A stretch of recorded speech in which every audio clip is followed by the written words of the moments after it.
All right, we want to take you now to the U.S. Space Force Base in Greenland. Vice President Vance is speaking. Strategic questions that we needed to decide and brief the president on so that he could ultimately make the decision about what we would do. What I saw in that signal chat, and of course what I've seen in the president's senior national security team, is that sometimes we all agree and sometimes we all disagree, but it's important that we all have an honest conversation amongst ourselves and with the president of the United States about what we think is the best interest of the national security of the United States of America. I support the president's decision to strike the Houthis. I always supported the president's decision to strike the Houthis, and I support the national security team having the argument about how best to serve the American people. Good. In your security briefing today, did you see specific threats coming from China and Russia, things that you did not know about before? Are we talking battleships, icebreakers, any type of military equipment, or is it economic? Well, I don't want to get too specific, but yes, we know that the Chinese are very, very interested in this island. We've seen some of the economic pressures that they've tried to place on Greenland. We know that they're increasingly engaging in military training, in military interest. Certainly, they've started to describe themselves as a near Arctic power. And I think part of that is justifying taking a further interest in Greenland and some of the surrounding territories. So we've seen very strong evidence that both the Chinese and the Russians are interested in Greenland. And why wouldn't they be interested in Greenland? It's a beautiful place. It has incredible people. It has its geographic placement makes it very important for the national security of the United States. But for world security, what we have to recognize is that if the Chinese and the Russians are going to pursue their national interest, we need a president who's going to pursue the American national interest, and that means ensuring that Greenland is safe. When can we expect an update on the internal investigation into that signal chat leak? Has that investigation concluded, and what are the findings? I think we'll get an update soon. Look, we take it very seriously. We all accept that a journalist should not have been invited into the chat, and members of the administration, including my dear friend Mike, have taken responsibility for it. But I find the American media's obsession with this issue very, very interesting, because I happen to remember about 4 years ago when American military leadership made a catastrophic error that got 13 innocent Americans killed in Afghanistan and had about $80 billion of military equipment turned over to one of the worst terrorist organizations in the world. And for years, the American media ran cover for a Biden administration that refused to fire any generals or even launch an internal investigation that was meaningful and substantive about what happened. And now the same American media that covered for the Biden administration after the untimely death and the unnecessary death of 13 brave Americans is really, really interested in forcing the President of the United States to fire someone because of a signal chat, That is not honest behavior from the American media. And if you think you're going to force the President of the United States to fire anybody, you've got another thing coming. President Trump has said it on Monday, on Tuesday, on Wednesday, on Thursday, and I'm the Vice President saying it here on Friday. We are standing behind our entire national security team. Yeah, go ahead. The tariffs. There's been some retaliation, some signals at least in the media that Canada's going to respond. Some of these others are going to respond to the president's tariffs. What's your message for Americans that are going to see costs increase on auto manufacturing, new cars, that kind of thing? Is it Buy America, or what's the message going forward there? Well, let me say a couple of things. First of all, for the Canadians, and we have many dear friends in Canada, and of course we love the Canadian people, but the Canadian leadership threatening retaliatory tariffs against the United States, as President Trump often says, they just don't have the cards. There is no way that Canada can win a trade war with the United States. What President Trump has said is that he wants to level the playing field. For decades, Canadian leadership has forced American farmers and American manufacturers to play by an unfair set of rules. All President Trump has said is that we're done playing by an unfair set of rules. If you're going to do something to our industries, then we're going to do something back to your industries. That's how you protect American manufacturing, and that's how you protect American jobs. Now, what I'd say to the American people is look, the president ran on this, and he said very clearly that we're done being the piggy bank of the entire world.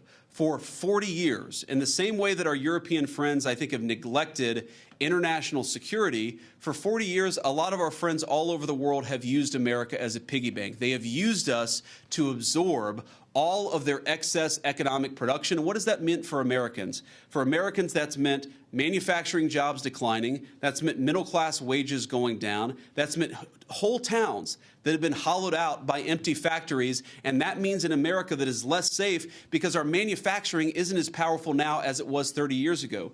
I've got all these brave Americans in front of me and a few behind me, too.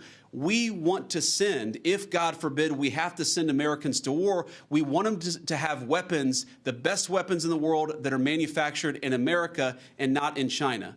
The way you do that is to rebuild the American manufacturing sector. The days of America being the piggy bank of the world, the days of closed factories, the days of people not being able to get a middle-class job in this country, they're over. And yes, that means we're going to have to fight back even against some of our friends and their unfair economic practices. But the long-term consequence of this is going to be higher wages, more manufacturing, and more economic security for the American people. We'll take a couple more questions.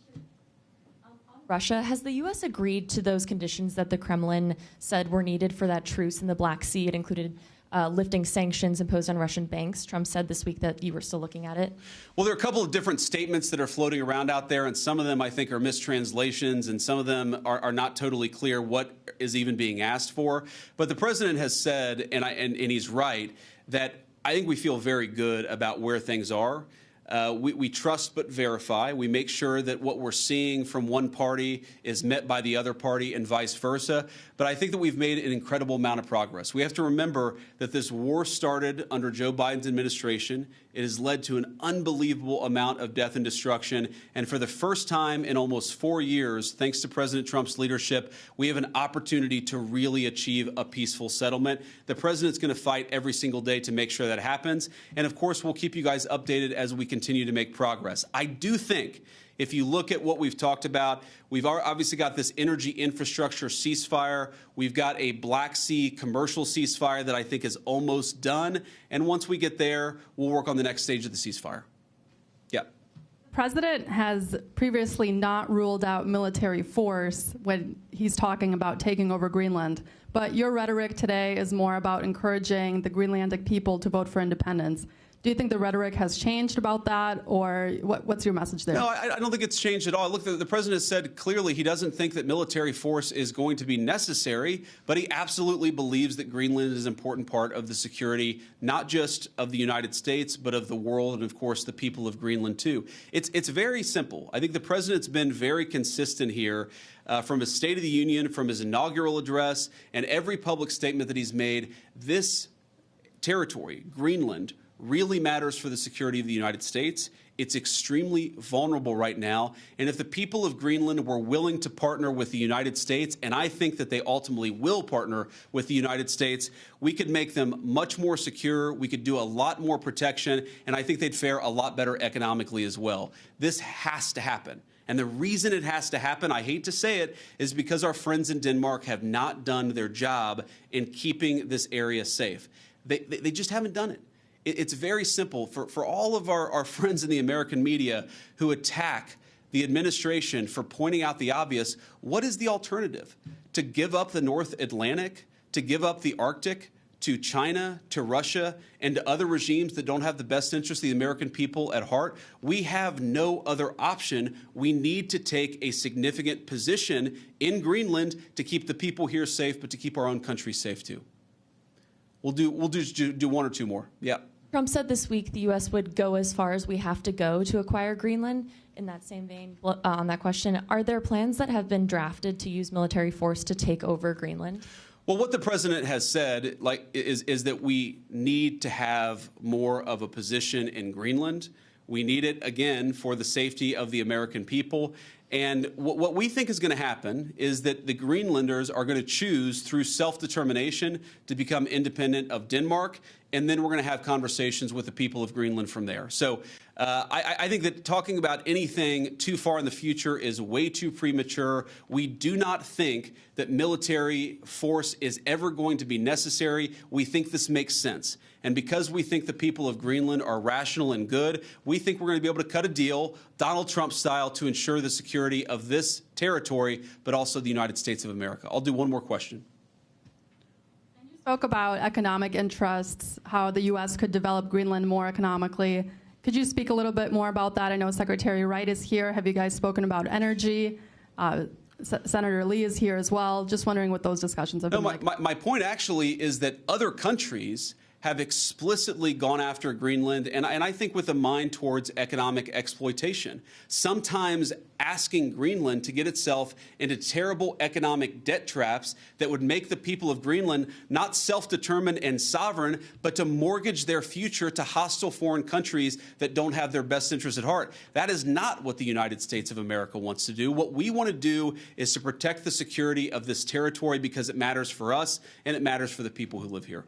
All right, guys, thank you all. And let me just say one more final word to the Guardians, the Airmen, the other service members gathered here. Thank you.